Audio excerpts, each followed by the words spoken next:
शिवाजी महाराज का पत्र राजा जयसिंह के नाम। पत्र की पृष्ठभूमि इस प्रकार से है। छत्रपति शिवाजी महाराज के हाथों अफजल खां, सिद्दी जौहर, शाइस्ता खां, जसवंत सिंह, ख्वास खां आदि बड़े बड़े मुस्लिम सरदारों की जो दुर्गति हुई, उसे देखकर जहाँ हिंदुओं में आत्मविश्वास की लहर दौड़ने लगी, वहाँ औरंगजेब की घबराहट बढ़ गई। उसने शिवाजी को नष्ट कर दक्षिण को हस्तगत करने की नई योजना के अंतर्गत वयोवृद्ध राजनीति निपुण और युद्ध कला में कुशल मिर्जा राजा जयसिंह को इस कार्य के लिए निश्चित किया। राजा जयसिंह औरंगजेब के इरादों को पूरा करने के लिए संपूर्ण सिद्धता के साथ 3 मार्च 1665 ईस्वी को पूना पहुंचे तथा शिवाजी के सभी किलों को घेरने की योजना बनाने लगे।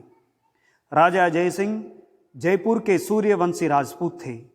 वे बड़े धार्मिक व तरह तरह के व्रत अनुष्ठान भी करते थे।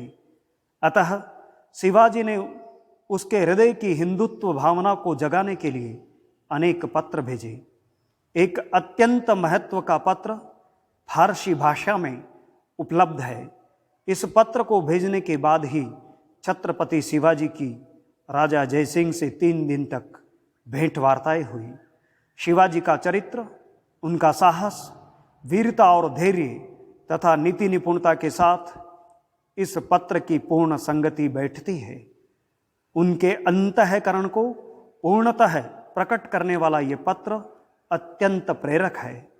ये पत्र 1822 ईस्वी के अगस्त मास में प्रथम बार नागरी प्रचारिणी सभा काशी की पत्रिका में बाबू जगन्नाथ दास रत्नाकर ने प्रकाशित कराया था, जो उन्हें पटना साहिब के गुरुद्वारे के महंत से 30 वर्ष पूर्व प्राप्त हुआ था। इस पत्र में राजा जयसिंह को संबोधित करते हुए छत्रपति शिवाजी महाराज कहते हैं, ए सरदारों के सरदार, राजाओं के राजा तथा भारतो उद्यान की क्यारियों के व्यवस्थापक, ए रामचंद्र के चौहान हृदयांश, तुझसे राजपूतों की ग्रीवा उन्नत है, तुझसे बाबर वंश की राज्य लक्ष्मी अधिक प्रबल हो रही है तथा शुभ भाग्य से तुझसे सहायता मिल रही है। ए जवान, प्रबल भाग्य तथा वृद्ध प्रौढ़ बुद्धि वाले जय शाह, शिवा का प्रणाम तथा आशीष स्वीकार कर। जगत का जनक तेरा रक्षक हो तथा तुझको धर्म एवं न्याय का मार्ग दिखाए। मैंने सुना है कि तू मुझ पर आक्रमण करने एवं दक्षिण प्रांत को विजय करने आया है।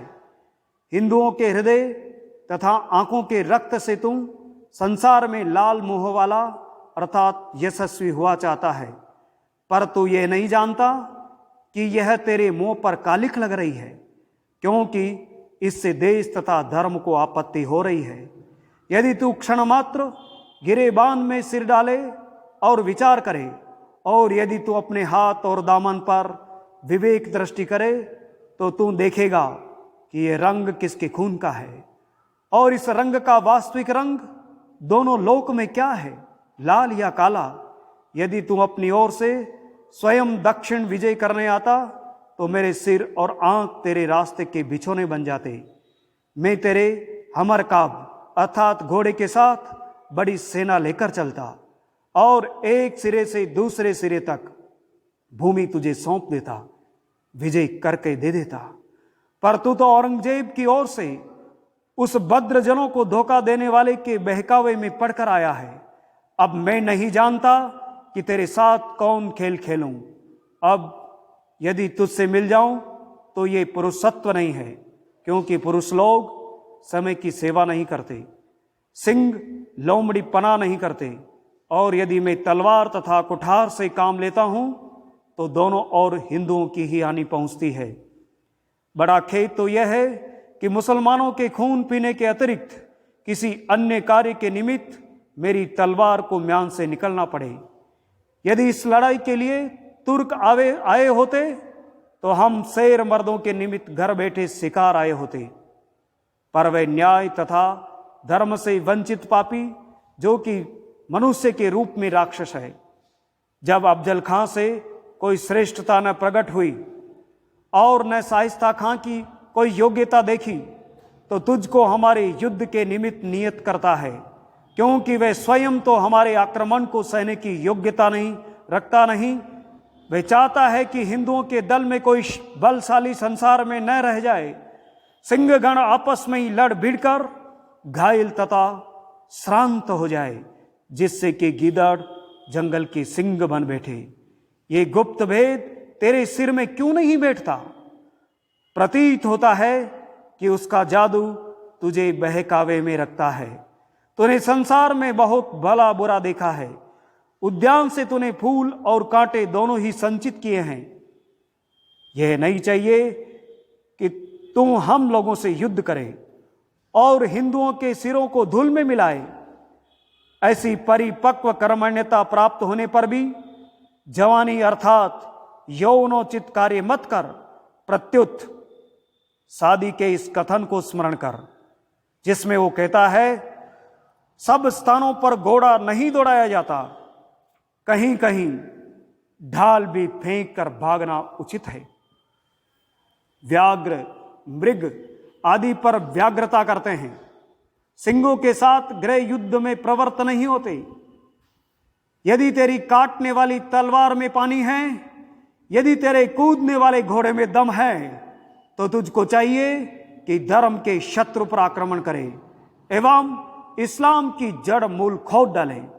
अगर देश का राजा दारा सिको होता तो हम लोगों के साथ भी कृपा तथा अनुग्रह के बर्ताव होते, पर तूने जसवंत सिंह को धोखा दिया तथा हृदय में ऊंच नीच नहीं सोचा। तो लोमड़ी का खेल खेल कर अभी अघाया नहीं है और सिंहों से युद्ध के निमित्त ढिठाई करने आया है। तुझको ये दौड़ धूप से क्या मिलता है? तेरी तृष्णा तुझे मर्ग तृष्णा दिखलाती है। तो उस तुच्छ व्यक्ति के सदृश है जो कि बहुत श्रम करता है और किसी सुंदरी को अपने हाथ में लाता है, पर उसकी सौंदर्य वाटिका का फल स्वयं नहीं खाता, प्रत्युत उसको प्रतिद्वंदियों के हाथ में सौंप देता है। तो उस नीच की कृपा कर क्या अभिमान करता है? तो जुझार सिंह के काम का परिणाम जानता है। तो जानता है कि कुमार छत्रसाल पर वह किस प्रकार से आपत्ति पहुंचाना चाहता है। तो जानता है कि दूसरे हिंदुओं पर भी उस दुष्ट के हाथ से क्या क्या विपत्तियां नहीं आई। मैंने माना कि तूने उससे संबंध जोड़ लिया है और कुल की मर्यादाएं उसके सिर तोड़ी है, पर उस राक्षस के निमित्त उस बंधन का जाल क्या वास्तु है? क्योंकि वह बंधन तो इजार बंध से अधिक दृढ़ नहीं है। वह तो अपने इष्ट साधन के लिए भाई के रक्त तथा बाप के प्राणों से भी नहीं डरता। यदि तू राजभक्ति की दुहाई दे तो तू यह तो स्मरण कर कि तूने शाहजहां के साथ क्या बर्ताव किया। यदि तुझको विधाता के यहां से बुद्धि का भाग मिला है और तू पौरुष तथा पुरुषत्व की बड़ाई मारता है, तो तू अपनी जन्मभूमि के संताप से तलवार को तबा तथा अत्याचार से दुखितों के आंसू से उस पर पानी दे। यह अवसर हम लोगों को आपस में लड़ने का नहीं है, क्योंकि हिंदुओं पर इस समय बड़ा कठिन कार्य पड़ा है। हमारे लड़ाके बाले देश धन देव देवालय तथा पवित्र देव पूजक, इन सब पर उसके काम से आपत्ति पड़ रही है तथा उनका दुख सीमा तक पहुंच गया है। यदि कुछ दिन उसका काम ऐसा ही चलता रहा तो हम लोगों का कोई चिन्ह भी पृथ्वी पर नहीं रह जाएगा। बड़े आश्चर्य की बात है कि मुट्ठी भर मुसलमान हमारे इतने बड़े इस देश पर प्रभुता जमाए। ये प्रबलता कुछ पुरुषार्थ के कारण नहीं है। यदि तुझको समझ की आंख है तो देख कि वह हमारे साथ कैसी धोखे की चालें चलता है और अपने मुंह पर कैसा कैसा रंग रंगता है। हमारे पांवों को हमारी सांकलों में जकड़ता है तथा हमारे सिरों को हमारी ही तलवारों से काटता है। हम लोगों को इस समय हिंदुस्तान तथा हिंदू धर्म की रक्षा के निमित्त अत्यधिक प्रयत्न करना चाहिए। हमको चाहिए कि हम यत्न करें, कोई राय स्थिर करें तथा अपने देश के लिए खूब हाथ पांव मारें, तलवार पर और तदवीर पर पानी दें अर्थात उसे चमकाएं, और तुर्कों का जवाब तुर्की में जैसे को तैसा दे। यदि तू जसवंत सिंह से मिल जाए और हृदय से उस कपट कलेवर के पेड़े पड़ जाए तथा राणा से भी तू एकता का व्यवहार कर ले तो आशा है कि बड़ा काम निकल जाए। चारों तरफ से धावा करके तुम लोग युद्ध करो, उस सांप के सिर को पत्थर के नीचे दबा लो, कुचल डालो कि कुछ दिनों तक वह अपनी ही परिणाम से सोच में पड़ा रहे और दक्षिण प्रांत की ओर अपना जाल न फैलाएं। और मैं इस ओर भाला चलाने वाले वीरों के साथ इन दोनों बादशाहों का भेजा निकाल डालूं। मेघों की भांति गरजने वाली सेना से मुसलमानों पर तलवार का पानी बरसाऊं। दक्षिण देश के पटल पर से एक सिरे से दूसरे सिरे तक इस्लाम का नाम तथा चिन्ह धो डालूं। इसके पश्चात कार्य दक्ष सूरों तथा भाला चलाने वाले वीरों के साथ लहरें लेती हुई कोलाहल मचाती हुई नदी की भांति दक्षिण के पहाड़ों से निकलकर मैदान में जाऊं। अत्यंत शीघ्र तुम लोगों की सेवा में उपस्थित हूं और फिर तुम लोगों का हिसाब पूछूं। फिर हम लोग चारों ओर से घोर युद्ध उपस्थित कर और लड़ाई का मैदान उसके निमित्त संकीर्ण कर दें। हम लोग अपनी सेवाओं की तरंगों को दिल्ली में उस जर्जरी भूत घर में पहुंचा दें। उसके नाम से न तो औरंग अर्थात राज सिंहासन रह जाए और न जेब अर्थात शोभा, न उसकी अत्याचारी तलवार रह जाए और न कपट का जाल। हम लोग शुद्ध रक्त से भरी एक नदी बहा दें और उससे अपने पितरों की आत्माओं का तर्पण करें।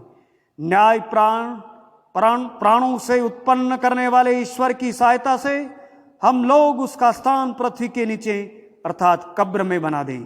ये काम कुछ बहुत कठिन नहीं है, केवल यथोचित हृदय, हाथ तथा आंख की आवश्यकता है।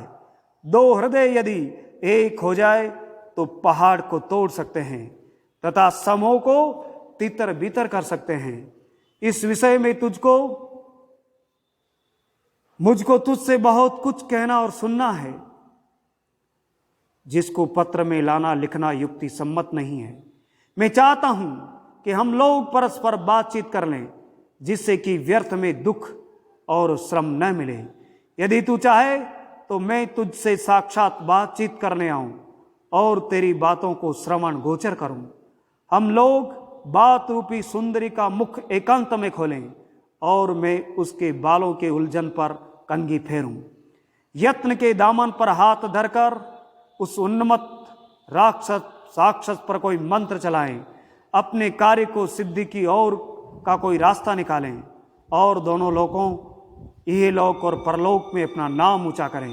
तलवार की शपथ, घोड़े की शपथ, देश की शपथ तथा धर्म की शपथ करता हूं कि इससे तुझ पर कदापि कोई आपत्ति नहीं आएगी। अब जलखां के परिणाम में से तू संकित मत हो, क्योंकि उसमें सच्चाई नहीं थी। 1200 बड़े लड़ाके हबसी सवार व मेरे लिए लगाए हुए था। यदि मैं पहले ही उस पर हाथ न फेरता तो इस समय ये पत्र तुझको कौन लिखता। पर मुझको तुझसे कोई शत्रुता नहीं है। यदि मैं तेरा उत्तर यथेष्ट पाऊं तो मेरे समक्ष रात्रि को अकेले आऊं। मैं तुझको वे गुप्त पत्र दिखाऊं जो मैंने शाहिस्ता की जेब से निकाल लिए थे। तेरी आंखों पर संशय का जल छिड़कूं और तेरी सुख निद्रा को दूर करूं। तेरे स्वप्न का सच्चा सच्चा फलादेश करूं और उसके पश्चात तेरा जवाब दूं।